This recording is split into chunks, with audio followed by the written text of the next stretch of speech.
नमस्कार मु सत्यव्रत आपण मैंने मो सह देखुं तर्जमा। वरिष्ठ नेता तथा पूर्वतन मंत्री विजय महापात्र आज एक चांचल्यकर बयान देइछन्ति।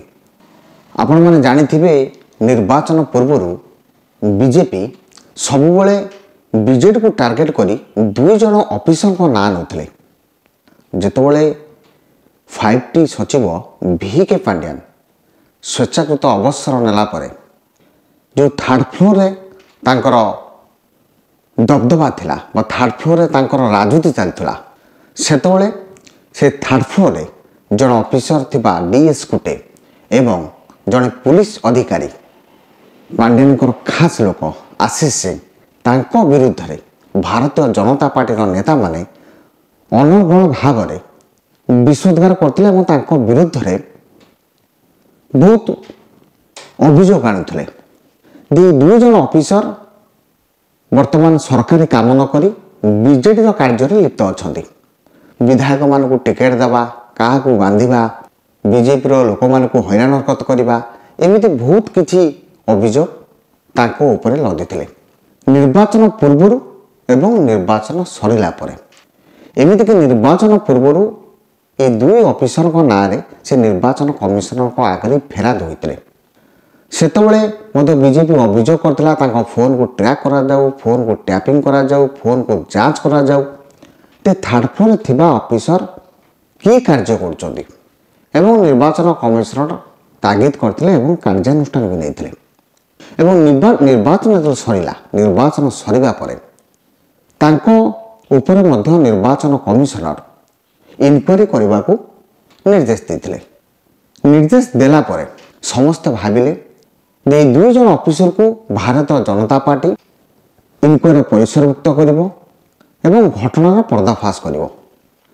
समय गड़ीगला VK पांड्या राजनीति सन्यास नहीं गले एवं आस्ते आस्ते से विषय मोड़ला भली लगिला। से माने राज्य सरकार तांको OSD भाव में दी जन को नियुक्ति देले देवा परे एक किछि दिन तले जहाँ राज्यवासी देखिले जे राज्य सरकार दी जन को आशीष सिंह एवं DS कोटे को डेपुटेशन पठाई। आज विजय महापात्र तापर आज सांबादिक सम्मेलन कहते भारतीय जनता पार्टी नेता माने सबुबले कहते एवं संगीन अभियोग आनुले एवं विशेषकर DS कोटे ना पाखे तथ्य प्रमाण थिले भी से कार्यानुष्ठान नेले ना।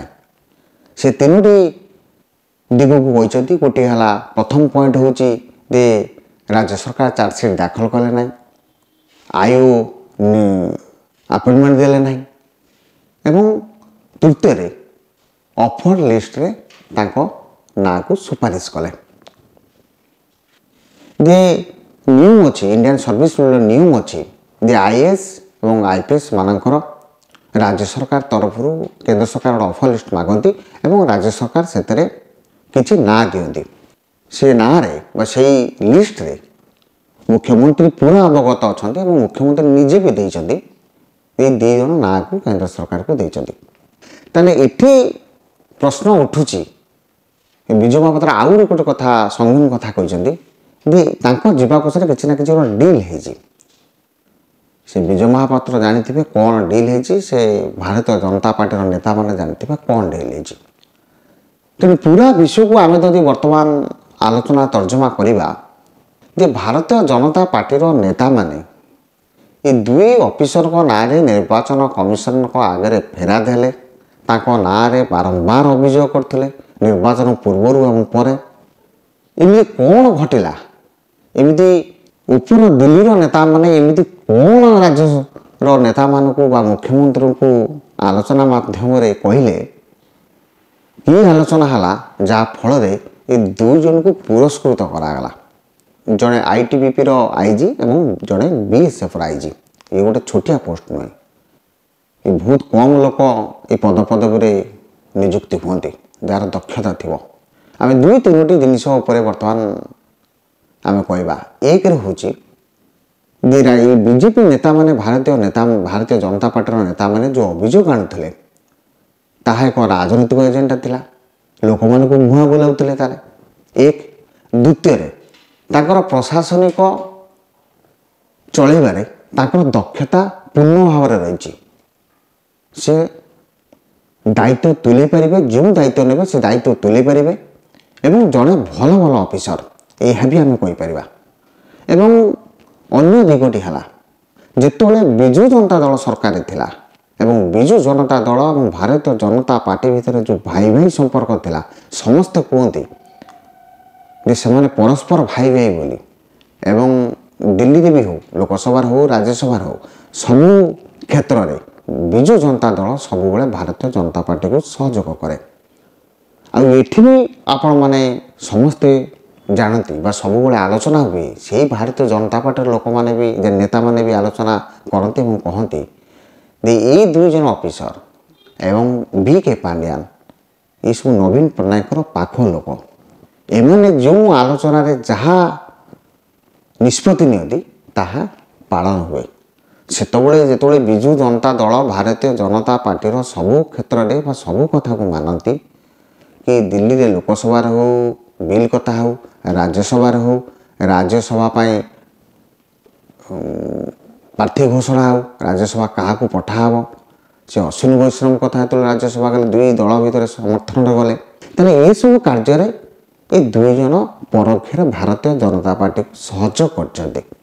ଏକଥା ଆମେ ଏଇଥିପାଇଁ କହୁଛୁ, ଯଦି ଭାରତୀୟ ଜନତା ପାର୍ଟିର ନେତାମାନେ ଏତେ ତଥ୍ୟ ପ୍ରମାଣ ଥାଇକି ବି ଚାର୍ଜସିଟ୍ ଦାଖଲ କଲେ ନାହିଁ, ଆଇଓ ନିଯୁକ୍ତି ଦେଲେ ନାହିଁ, ଆପଏଣ୍ଟମେଣ୍ଟ ଦେଲେ ନାହିଁ ଇନକ୍ୱାରି ଅଫିସର, ଏବଂ ଆପଣ ଅଫର ଲିଷ୍ଟରେ ତାଙ୍କ ନାଁ ଦେଲେ, ତଥ୍ୟ ପ୍ରମାଣ ଥାଇକି, ଆପଣଙ୍କ ଭାଷାରେ ଆମେ କହୁଛୁ, ତାହେଲେ ଏଇଠୁ ଆମେ ଏକଥା ଆମେ କହିପାରିବା ଯେ ସମ୍ପର୍କ ତାଙ୍କ ସହିତ ବି ଆପଣଙ୍କର ଭଲ ଥିଲା।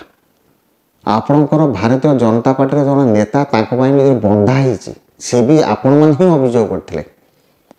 ତେଣୁ ବିଜୟ ମହାପାତ୍ର ଆଜିକୁ ପ୍ରତିକ୍ରିୟା ଦେଲେ, ତା ନିଶ୍ଚିତ ଭାବରେ ଭାରତୀୟ ଜନତା ପାର୍ଟିର ନେତାମାନେ ହୃଦୟଙ୍ଗମ କରିବେ। ଆଜି ପାଇଁ ଏତିକି, ବିଦାୟ ଦିଅନ୍ତୁ, ନମସ୍କାର। ଅଧିକ अपडेट ପାଇଁ ଆମ ଚ୍ୟାନେଲକୁ ଲାଇକ୍, ସେୟାର ଏବଂ ସବସ୍କ୍ରାଇବ କରିବାକୁ ଜମାରୁ ବି ଭୁଲନ୍ତୁନି। ନିର୍ଭୟ ସୂଚନା, ନିର୍ଭୟର ସହ ସବୁବେଳେ ଆପଣଙ୍କ ସାଥିରେ।